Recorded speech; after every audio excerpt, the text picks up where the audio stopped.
Hello friends, welcome to study stage. तो आज हम लोग साधारण ब्याज यानी सिंपल इंटरेस्ट के फॉर्मूला को समझेंगे। तो इनके जितने भी इंपॉर्टेंट फॉर्मूला है उनको समझेंगे और ये जो आपके सामने दिए गए हैं कुछ शब्द, इन्हीं शब्दों से मिलकर साधारण ब्याज बनता है। तो इनके डिफिनेशन को बारी बारी से समझेंगे। तो चलिए पहले इनके डिफिनेशन को समझ लेते हैं, उसके बाद हम फॉर्मूला को समझेंगे। तो पहला है हमारा मूलधन, जिसे हम प्रिंसिपल बोलते हैं। तो इसका डिफिनेशन क्या है? तो इसका डिफिनेशन है वह धन जो कर्ज के रूप में ली जाती है या दी जाती है। मतलब वह पैसा जो आप अब कर्ज के रूप में लेते हैं या फिर किसी को देते हैं तो वो आपका मूलधन कहलाता है। जैसे कि आपने 500 रुपए किसी से लिए या फिर किसी को दिए तो वही आपका वो मूलधन हो जाता है, जिसे हम इसे पी से सूचित करते हैं। और इसका पूरा नाम पी का मतलब क्या है? तो प्रिंसिपल यानी मूलधन। चलिए नेक्स्ट हम समझ लेते हैं समय। तो नेक्स्ट हमारा समय यानी टाइम। तो समय का डिफिनेशन क्या है? कर्ज ली या दी जाने की अवधि। आपने जो कर्ज लिया है उसके बीच में आपने जो पैसे किसी से लिए या फिर दिए तो उसके बीच में जो टाइम हो जाता है वही हमारा समय कहलाता है यानी टाइम कहलाता है। इसे हम कैपिटल टी से डिनोट करते हैं, सूचित करते हैं। और टी का मतलब क्या होता है? टाइम यानी समय। नेक्स्ट है हमारा दर यानी ब्याज की दर। दर किसे कहते हैं उसको भी समझ लेते हैं। तो दर का डिफिनेशन क्या हो जाएगा? जिस दर से ब्याज लिया या दिया जाता है।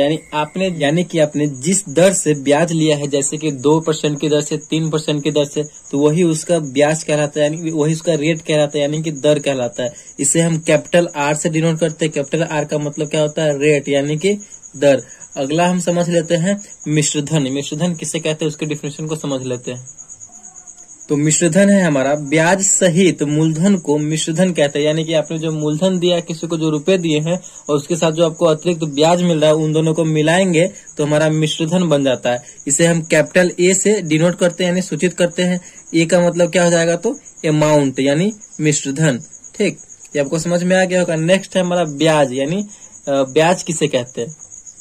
तो अगला हमारा ब्याज यानी ब्याज किसे कहेंगे? तो मूलधन के साथ अतिरिक्त धन को ब्याज कहते हैं। यानी जो आपने किसी से पैसे लिए हैं, जो मूलधन लिए हैं या फिर दिए हैं, उसके अतिरिक्त आपको जो धन दिया जाता है वही आपका ब्याज होता है, यानी साधारण ब्याज। तो वही आपका ब्याज यानी कि इंटरेस्ट होता है। तो आई होप आपको जो साधारण ब्याज के से जितने भी कुछ इंपॉर्टेंट शब्द थे, वर्ड थे, उनको आपने डिस्कस कर लिया है। तो चलिए अब साधारण ब्याज के कुछ इंपॉर्टेंट फॉर्मूला है उनको देख लेते हैं।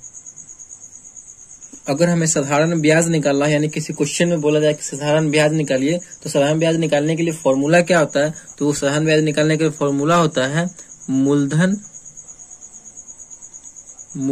गुने समय गुने दर, और बटे में क्या होता है? तो बटे में 100 होता है।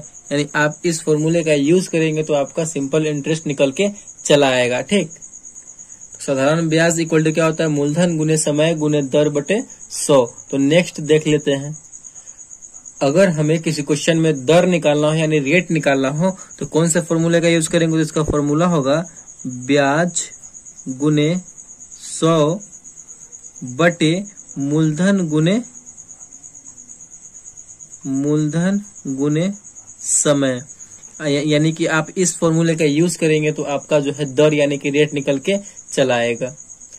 नेक्स्ट है हमारा समय यानी कि टाइम। हम टाइम कैसे निकालेंगे? अगर क्वेश्चन में टाइम निकालना हो, मूलधन दिया हो, समय दिया हो, और तो हम कैसे टाइम निकालेंगे? तो टाइम निकालने के लिए फॉर्मूला क्या है? तो ब्याज गुने 100 बटे, यहाँ पे समय निकालना है तो मूलधन, आप यहाँ पे शॉर्ट फॉर्म में भी लिख सकते हैं, मूलधन गुने, यहाँ पे समय निकालना है तो हम दर यहाँ पे कर देंगे, यानी ब्याज गुने 100 बटे मूलधन गुने दर।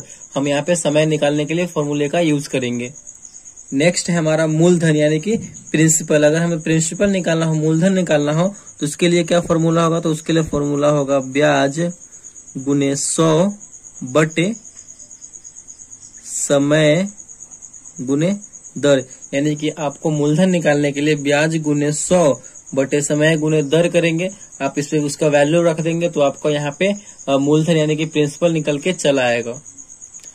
अगर हमें मिश्रधन निकालना है, आपको हम बताएं कि मिश्रधन क्या होता है। तो मूलधन और ब्याज को जोड़ते हैं, दोनों को जोड़ेंगे तो हमारा मिश्रधन यानी कि अमाउंट बनता है। तो मिश्रधन निकालने के लिए क्या होता है फॉर्मूला? उसके लिए मूलधन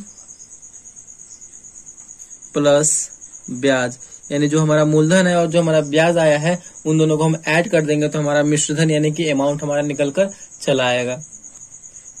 अगर आपको ब्याज पता करना हो कि हमारा ब्याज कितना हुआ है, अलग स्पेशल की ब्याज कितना हुआ है, तो आपको उसके लिए फॉर्मूला करना होगा, यानी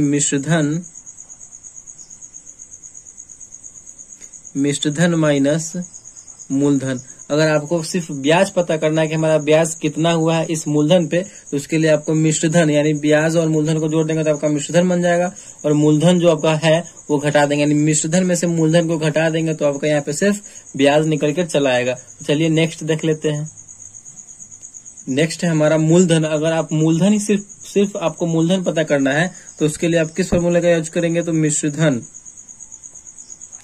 मिश्रधन माइनस ब्याज, यानी कि आपको मूलधन निकालने के लिए मिश्रधन माइनस ब्याज कर देंगे तो आपका यहाँ पे मूलधन निकल के चला आएगा। ठीक, तो मतलब यही 6-7 फॉर्मूले थे साधारण ब्याज यानी सिंपल इंटरेस्ट को लेकर के। आई होप आपको अच्छे से समझ में आ गया होगा। आप इसे कहीं लिख सकते हैं, स्क्रीनशॉट भी कर सकते हैं मोबाइल से। तो वीडियो आपको समझ में आया तो प्लीज वीडियो को लाइक और चैनल पर नए हैं तो चैनल को सब्सक्राइब जरूर कीजिएगा। Thank you.